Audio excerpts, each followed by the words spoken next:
Hi, it's Paris from Epic Review Guys, and I'm back with my epically large potatoes because the doctor says no oil, but my mouth says give me potato chips, and I can't find any in the store that don't have added oil. So the as seen on TV Chip-Tastic might be the solution. Epic Review Guys. The Chip-Tastic comes with a carousel that's made to put slices of potatoes into.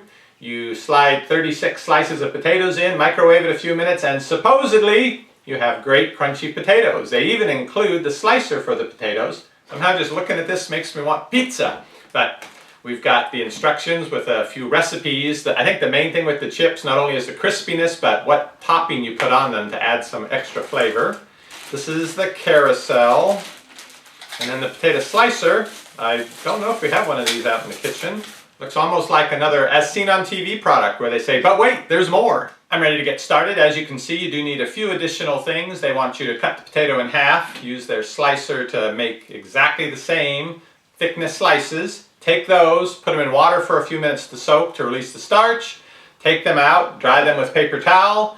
Then you're ready to fold them and stick them into the carousel. Then you can season them, do whatever you want at that point. Take them to the microwave, and in supposedly 3 or 4 minutes, you'll have your potato chips. Now, I caught a lot of flack in an earlier video that I did for the Potato Express. It's a little bag, you put your potatoes in, put them in the microwave, and it makes perfect baked potatoes. Well, that's what they say. I didn't have such great results, and I couldn't get all the potatoes they said in the bag, and people told me that's because I'm using radioactive giant mutant potatoes, but for me this is a medium-sized potato. Now if that's not the case, then I've lived in Texas too long. But I'm going to see if I can get 36 potato chips out of one medium potato. I've washed my potato, and you can peel them if you want. They recommend leaving the skin on to add to the crunchiness. This is where you take their slicer, which they have lots of warnings, be very careful. I hope I'm not making one of those funny YouTube videos where the guy slices his finger open. Let's see how this works. Now it is key that the slices be the same thickness, because otherwise when you microwave, some will start to burn before others are done. So they do recommend you use their slicer, but I guess any slicer is okay so long as it's consistent.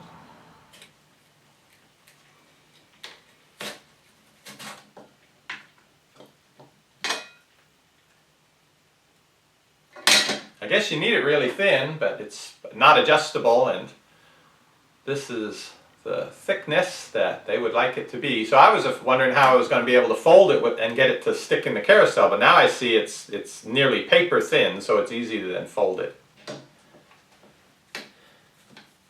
So at this rate, it's going to take a long time to get 36 potato chips.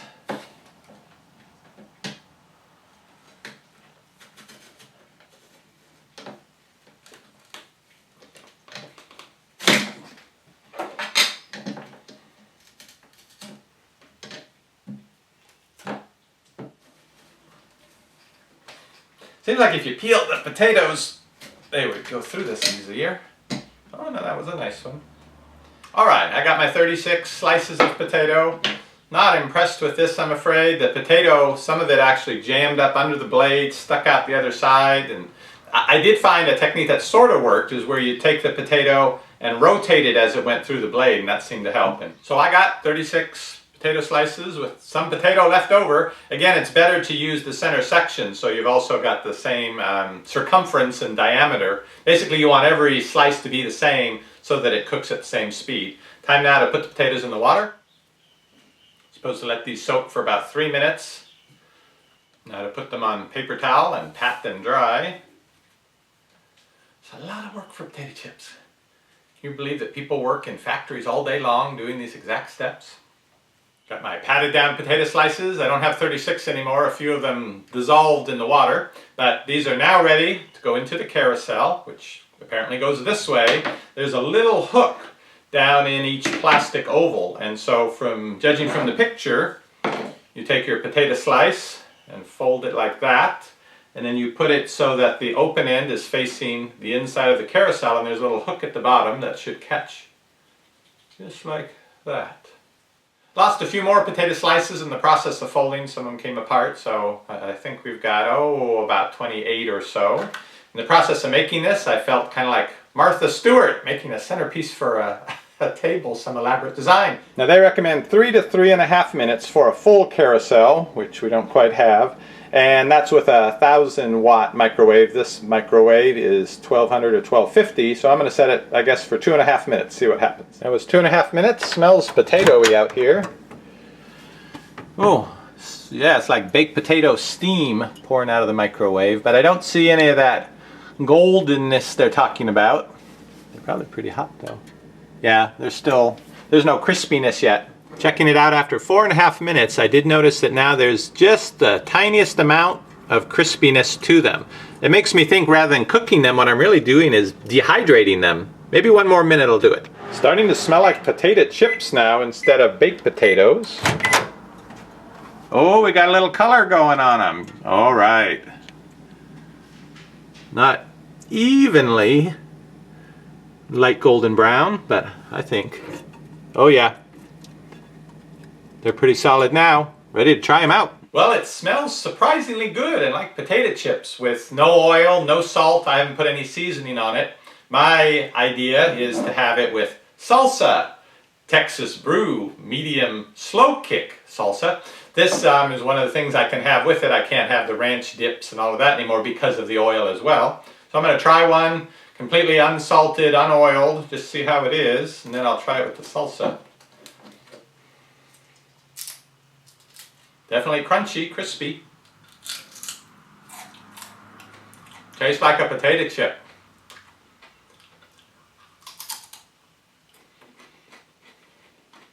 It's actually pretty good even without anything.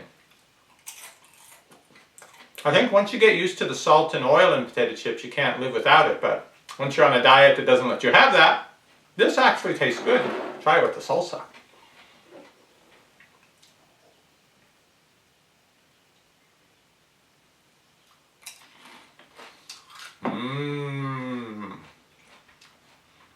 Well, this was a lot of work, but if it means I can have potato chips again, then darn it, I'll buckle down and do it. I wish they had this in like a 3-tier model so that you could make 100-something potato chips at once and basically make a bag's worth of potato chips for you and your family. I do think, though, that I'd replace their slicer with one that's maybe easier to use that I'd pick up at the store, but I am very happy to be having chips again. We have a link to the Chip-Tastic down below this video if you'd like to check it out, but I have to give it a big thumbs up for bringing chips back into my life. Shopping is easy when you know what to buy.